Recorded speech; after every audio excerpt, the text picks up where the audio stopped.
এককভাবে রাষ্ট্র ক্ষমতায় যেতে যুক্তরাষ্ট্র ও ভারতের সঙ্গে যোগাযোগ করেছিল জামায়াত ইসলামী, এমন মন্তব্যই করেছেন ইসলামী আন্দোলন বাংলাদেশের আমির।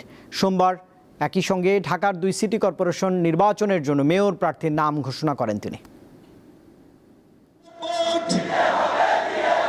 ত্রয়োদশ জাতীয় সংসদ নির্বাচনকে ঘিরে একজোট হয়েছিল ইসলামী ঘরানার কয়েকটি রাজনৈতিক দল। জামায়াত ইসলামীর সঙ্গে ওই জোটে অন্যতম জোট সঙ্গী ছিল ইসলামী আন্দোলন বাংলাদেশ।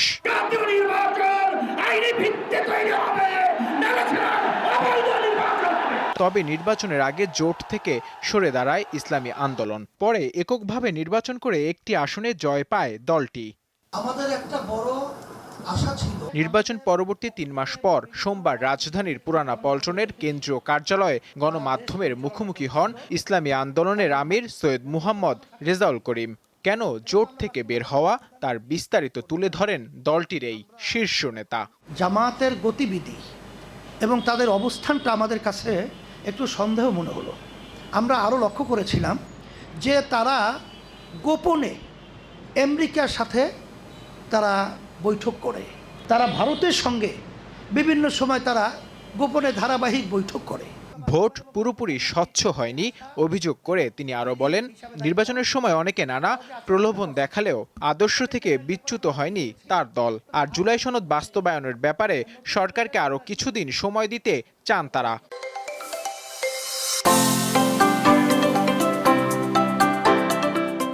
আওয়ামী লীগ বলেন, বিএনপি বলেন, বিভিন্ন সময় তারা বিভিন্ন সময় আলোচনা আমাদের সাথে করে থাকে।